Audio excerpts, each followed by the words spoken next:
रहनुमा पाकिस्तान तहरीक इंसाफ, क्योंकि अपोजिशन का मौक़िफ़ तो आपने सुन लिया। सेनेटर फैसल जावेद हमारे साथ हैं। शुक्रिया फैसल साहब। फैसल साहब, कौमी असम्बली में 2-3 दिन माशाअल्लाह क्या खूब हंगामा रहा, लेकिन बिलाखिर अब हालात बेहतर हैं, सीज़ फायर हो गया है। तो क्या कौम को ये खुशखबरी सुनाएंगे कि अपोजिशन के साथ मामलात तय तो पा चुके हैं, लेकिन अब ऐवान अमन व सुकून से भी चलेगा और कंस्ट्रक्टिव बात भी होगी? जी अस्सलाम वालेकुम, सुबह बखैर हुमा और अब्दुल्ला, बहुत बहुत शुक्रिया। देखिए, मामला तो पहले भी कई बार तय पा चुके थे। कहने का मकसद यह है कि बिज़नेस एडवाइजरी कमेटी में मामला तय ही पाते हैं कि किस तरह से हाउस की प्रोसीडिंग्स होनी है, लेकिन यहाँ पे हमें थोड़ा सा पीछे भी देखना पड़ेगा कि कब कब मामला तय पाए और कब कब उन्होंने खिलाफ वर्जी की और किसने की खिलाफ वर्जी। वज़ीर आज़म इमरान खान साहब अपनी पहली जब तकरीर कर रहे थे उस पर इन्होंने शोर शराबा किया। कभी भी किसी वज़ीर आज़म की तकरीर पर शोर शराबा नहीं होता। जब नवाज़ शरीफ वज़ीर आज़म थे और पैनामा पर अपनी झूठी तकरीर कर रहे थे असम्बली के अंदर, तो वो हमने सब ने मिल के चुप करके आराम से तहम्मुल से पूरी उनकी वो रुदाद जो झूठी साबित हुई बाद में, वो हमने सुनी। तो कभी भी वज़ीर आज़म की तकरीर के दौरान इस तरह नहीं करते। तो मामला तय करें तो फिर उस पर कायम रहें, फिर अंदर आकर हाउस के अंदर छेड़छाड़ी ना करें।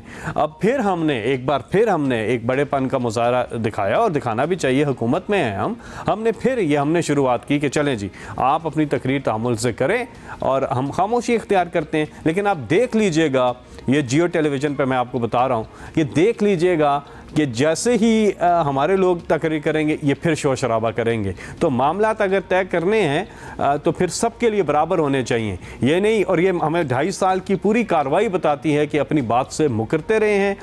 बिजनेस एडवाइजरी कमेटी में कुछ और हाउस के अंदर कुछ और हैं, कवाकिब कुछ और नज़र आते हैं कुछ और।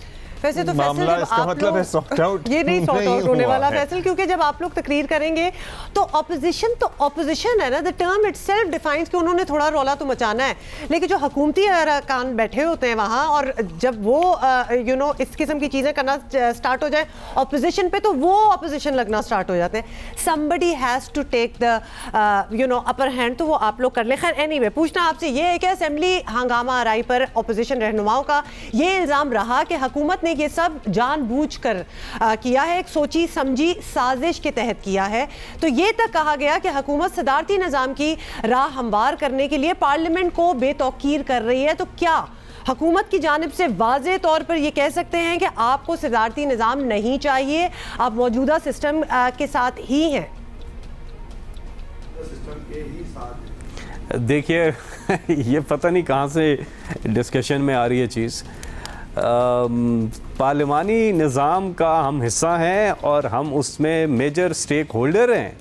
हमारी गवर्नमेंट है, हमारे वज़ीर आज़म हैं और हमारे कैबिनेट है, हमारे पार्लियामेंटेरियंस हैं, चारों सूबों में हमारी रिप्रेजेंटेशन है, सेनेट के अंदर हमारी रिप्रेजेंटेशन है, पार्लियामान नेशनल असम्बली के अंदर हमारी रिप्रेजेंटेशन है। हम सारी चीज़ें नेशनल असम्बली के अंदर लेकर आते हैं, कमेटीज़ के अंदर बड़ा फ़ाल किरदार अदा करते हैं। और ज़ाहिर है हुकूमत में लेजिस्लेटिव बिजनेस आप देख लें जिस तादाद में हो रहा है, जिस एतबार से उसमें जो तेज़ी आई हुई है, तो हर लिहाज से इसी सिस्टम में ही चीज़ें चल रही हैं। तो ये कह देना कि जी हमने कुछ खुद से किया तो क्या हम खुद से अपने खिलाफ कुछ करेंगे, ऐसा हरगिज़ नहीं है।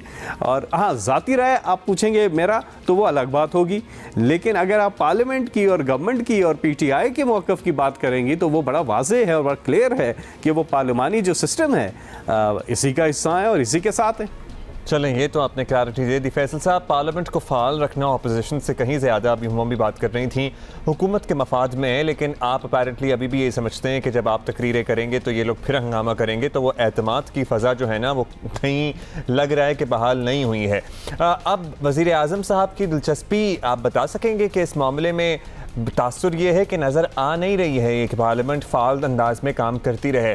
असेंबली हंगामा आराई पर अगर आप उनका रिएक्शन या उनके कुछ उन्होंने आप अपने क्लोज़ मेंबर्स से कुछ इज़हार ख्याल किया हो तो वो शेयर कर सकेंगे, या वज़ीर आज़म साहब के आने का प्लान अगर आपके इल्म में है कि वो कब इस ऐवान को इज़्ज़त बख्शेंगे आकर?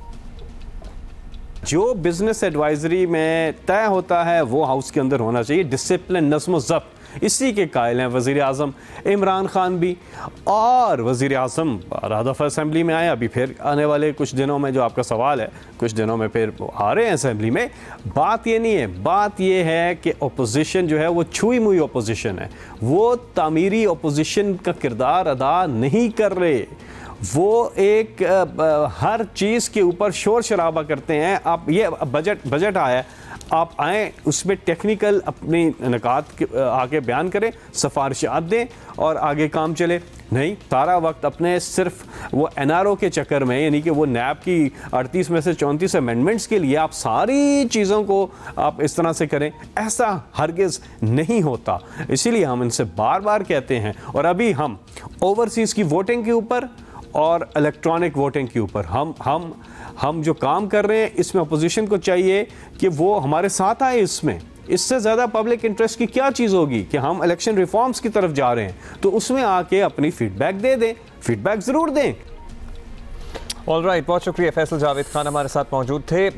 So the gist of the matter is कि अभी भी हुकूमती मेंबरान को, फैसल को तो एटलीस्ट तहफ़्फ़ुज़ात हैं कि ये जो सीज़ फायर है कोई बहुत लंबा नहीं चल सकेगा। और इनका यह मौक़िफ़ है कि जब ये लोग तकरीरें करेंगे तो अपोजिशन फिर थोड़ा हंगामा करेगी। थोड़ा बहुत हंगामा तो अपोजिशन को ज़ेब भी देता है, लेकिन वो साथ में छुई मुई भी कह रहे हैं। हाँ, वो मुझे उससे गाना भी याद आ गया था। लेकिन ये सीज़ फायर आ रहा था, वेट करो, ये भी आ जाएगा, मैं बता दूंगी आप लोगों को। लेकिन एक और चीज़, ये सीज़ फायर का जो टर्म है ना, इससे भी मुझे ज़रा इख्तलाफ इसलिए होता है। वैसे तो ऑफ कोर्स जहाँ भी दो लोगों की कोई एंटेगनिस्टिक किस्म की कोई लड़ाई या अल्टरकेशन हो रही हो तो सीज़ फायर कहा जाता है, लेकिन सीज़ फायर एक्चुअली एक जंग के माहौल में होता है।